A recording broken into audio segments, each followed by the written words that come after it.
पुरुषोत्तम का पावन महीना चल रहा है। एक महीने से शुरू से यहाँ पुरुषोत्तम महात्मा की एक एक अध्याय की कथा श्रवण कर रहे हैं। पुरुषोत्तम महात्मा के साथ साथ गीता जी का जो 15वां अध्याय है जिसको पुरुषोत्तम योग कहा जाता है, वो भी आप निरंतर श्रवण करें। गीता जी के 15वें अध्याय का तीसरा श्लोक चल रहा था। उसमें भगवान अर्जुन से कहते हैं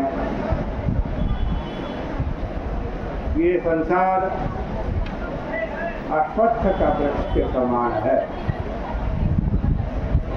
जैसे अश्वत्थ के वृक्ष की शाखाएं ऊपर और नीचे फैली हुई हैं, वैसे ही संसार रूपी वृक्ष में हमारी वासना की शाखाएं ऊपर और नीचे की तरफ फैली हुई है। और जैसा इसका रूप हमको दिखता है, वास्तव में वैसा नहीं है। न रूप मस्ते तथोपलब्धे। और इस संसार रूपी वृक्ष जो है वो उसका भी आदि अंत दिखाई नहीं पड़ता। जब तक आप उसको काटोगे नहीं तब तक पीपल के वृक्ष का नाश नहीं होगा, उसकी जड़ बढ़ती जाएगी। वैसे ही ये जो संसार में फंसे हुए हैं, हम वासनाओं में फंसे हुए हैं, ये भी समाप्त होने वाला नहीं है। शरीर समाप्त होने से संसार समाप्त नहीं होगा, क्योंकि उन्हीं वासनाओं को लेके हम फिर दोबारा जन्म ले लेंगे। तो उसने कहा नान्तो न चाहते न संप्रतिष्ठा। अश्वत्थ मेनम सुविरूढ़ मूला। ये अश्वत्थ का वृक्ष ऐसा है, इसकी जड़ बड़ी मजबूत है। इसको कैसे काटा जा सकता है तो बताया असंग सस्प्रेण दृढ़ेन चित्वा। असंग के शस्त्र से जब आप संसार से प्रीति हटाओगे, संसार से असंग करोगे, तभी यह कटेगा। असंगता से राग द्वेष की निवृत्ति होगी, और जब राग द्वेष की निवृत्ति होगी तो संसार में जो ममता है, वासनाएं हैं, वो कट जाएगा।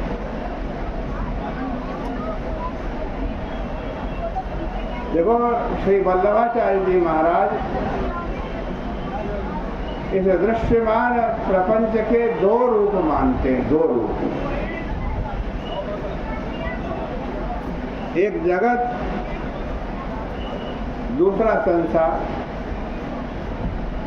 मिट्टी, पानी, आग, हवा, आकाश, चंद्रमा, पशु पक्षी, नदी, सरोवर, स्त्री पुरुष, ये सब क्या है? ये सब जगत है, जगत। यह तो भगवान की लीला है, भगवान की लीला में उपयोगी है। परंतु इनमें जो मैं और मेरा है, मैं और मेरा, इसी का नाम क्या है? संसार। खेत किसी को बांधता नहीं, फंसाता नहीं, परंतु जब खेत में मैं मेरापन हो जाएगा, खेत को कहोगे क्या? ये मेरा है। मकान को क्या कहोगे? ये मेरा है।